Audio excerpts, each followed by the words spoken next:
are in good time for the show, this being the second and last segment of our two-part series on roads and devolution.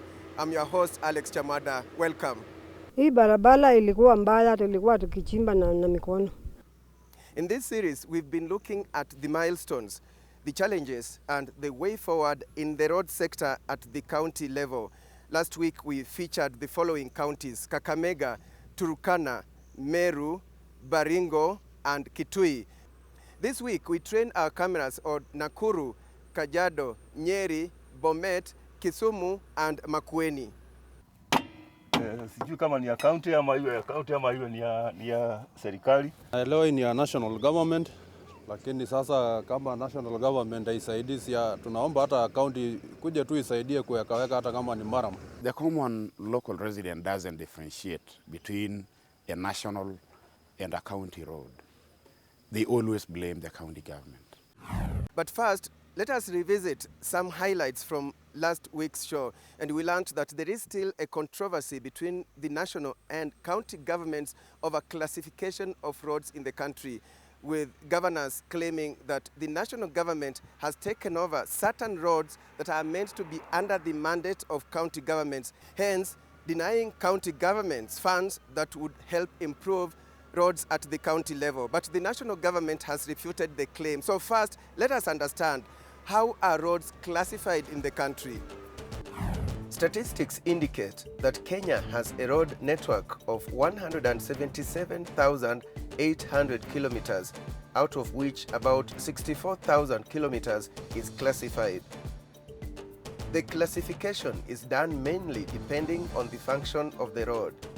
Class A roads are international trunk roads.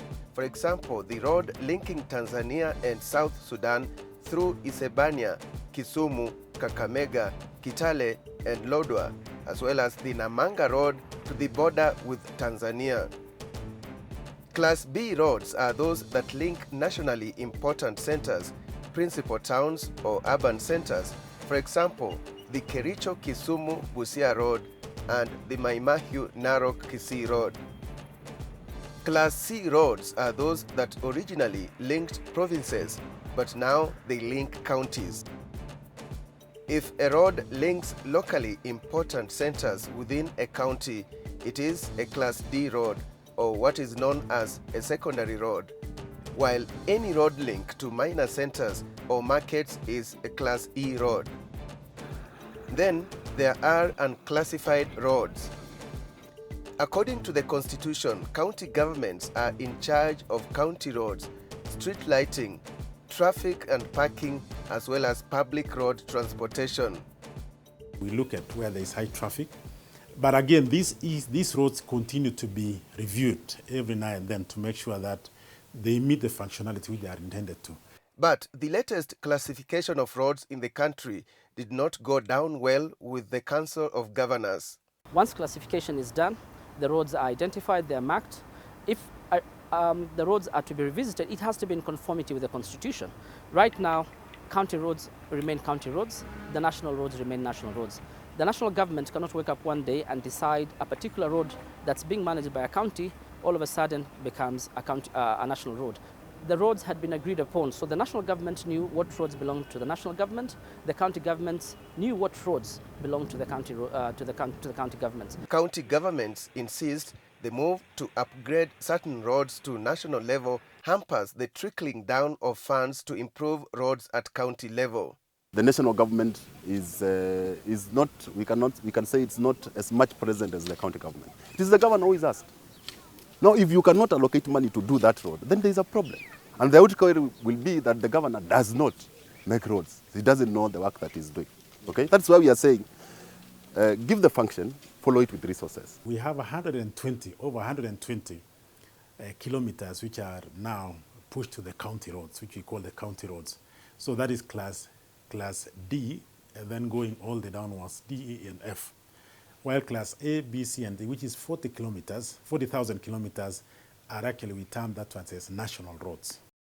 Time now to highlight what county governments are doing with the funds that have been allocated to them for the road sector, beginning with Makueni County. Mention Makueni County, and what many people may remember are the wrangles between the county assembly and the county government, headed by Governor Professor Kivutha Kibwana in 2015 over budget issues. A report based on citizens' views recommended disbandment of the county government, but President Uhuru Kenyatta quashed the recommendation. And by the time leaders were going back to business, so much time had been lost. There was a disagreement on the budget that the county assembly wanted more resources allocated to them. But now, when people argue about budgets in the counties, you find that the county assembly has the power to pass the budget. If they don't pass, you cannot use. The county assembly also passes supplementary budgets. So we can say that for more than a year, there was very little new or major projects that could be done on roads. So we lost like 1.5 years. We sought to find out what the county government had achieved in the road sector despite the delay in service provision. One of the biggest achievements for us as a government is connecting areas. Some of the parts of Makueni which are hilly, you find that for one to move from one ridge to another, you have to go down to the road and then go again up on the other side. But now we have been doing connecting roads, linking the productive areas to the hinterland and to markets. We've particularly, you can say, opened up 10 new areas where people could not connect. Okay, we've done approximately over 1,200 kilometers of light grading, the whole county, as of now. One of the newly opened roads through the hills is Kwata Road that connects Kaiti and Mboni constituencies. There are so many farm produce which come from this area. So we are trying to open up the area so that people can move their produce to the marketplaces, and also it will raise the economic setup of this area. Hii barabara ilikuwa mbaya, tulikuwa tukichimba na mikono. Tulikuwa tunabeba vitu na mgongo. Hata vitu vyetu siweza kuharibika kuliko hakuna kitu cha kubeba. The road also offers a shorter route to Machakos from Wote via Kaiti and Mboni. Tutatoa pesa kidogo tukienda Machakos. In the 3 years of devolution, about 1.6 million shillings has been pumped into the road sector in Makueni County. The need is overwhelming.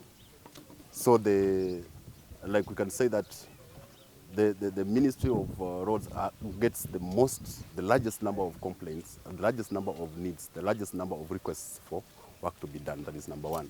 Some of the roads that are supposed to be done by KERA, for example, you find they are not usable. But KERA has not allocated money to do them. And now the people say the governor has not graded the road. So sometimes we spend our money as a county government on infrastructural projects that are ideally earmarked for and funded by the national government. According to the Principal Secretary for Infrastructure, delays in improvement of roads are partly due to inadequate resources. In Makueni, the county government says it plans to invest more in Kabro roads than tarmac, as it is cheaper to go that way.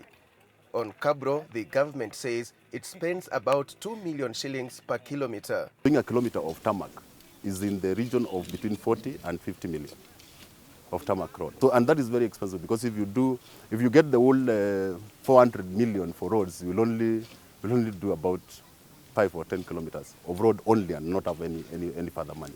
Nauri kwa abiria imeenda chini kwa sababu barabara zimetengenezwa, gari haikunyangi mafuta sana. Kuleta vitu ilikuwa shida kwetu.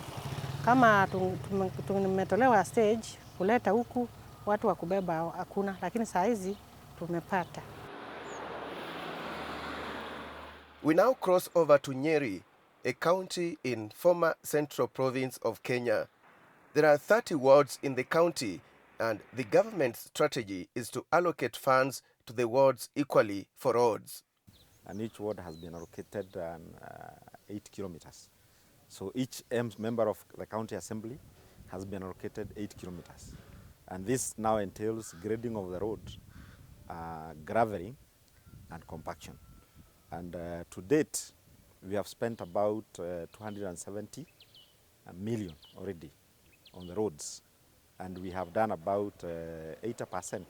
Already tumeshafanya kilomita 3, sasa tumebakisha kilomita 5, sababu tunaenda kila pahali kwa jiji sublocation, na niko na sublocation 6 wodi ya Iriaini. Kwa hivyo kila pahali nafanya ukarabati wa barabara. In order to reduce costs, the county government says it has invested in machinery that is now being used for improvement of roads in-house as opposed to contracting. We have 5 graders. We have 2 new excavators. These are the ones now we put up at the Maram sites, so that they excavate the Maram and they load it onto the trucks. We also have 2 rollers, so these are basically for compaction. We also have a shovel. Nyeri is an agricultural area. Here we meet traders collecting fruits for export from local farmers, and to them, the better the roads, the better their income.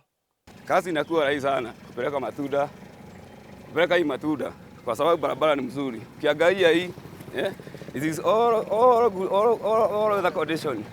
Iko na maram, kitambo ilikuwa ya matope, lakini sasa ni all good, all weather condition.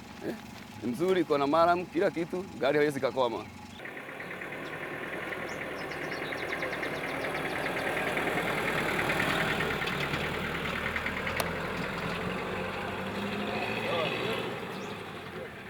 In many parts of Kieni, when it rains, roads become impassable, and farmers here have a different story to tell.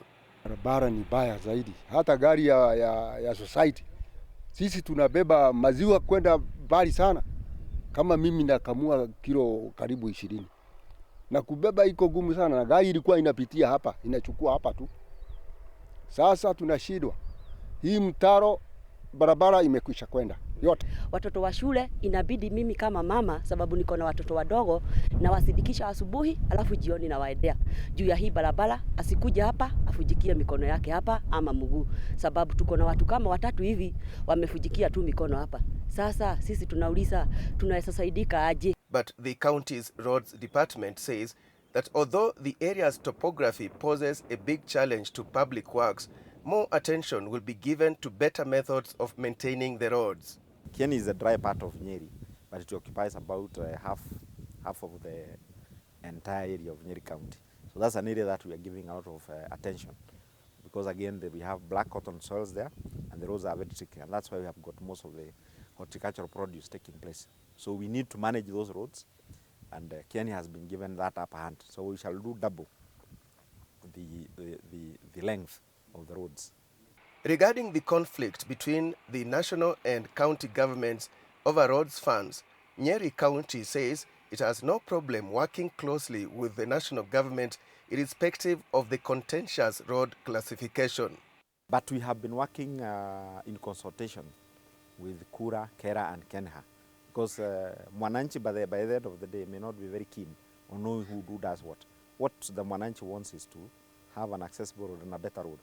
So I would say we have been consulting, and Kenha has got the roads they have been addressing. Kera has got its own functions also. But we have been working very close also with Kura. So counties, we are just trying to complement each other. You are watching Roads and Devolution, and still to come. Barabara ikiwa mbaya utachelewa mahali unaenda. Sasa ikikaa usiku ni hatari kwa wezi.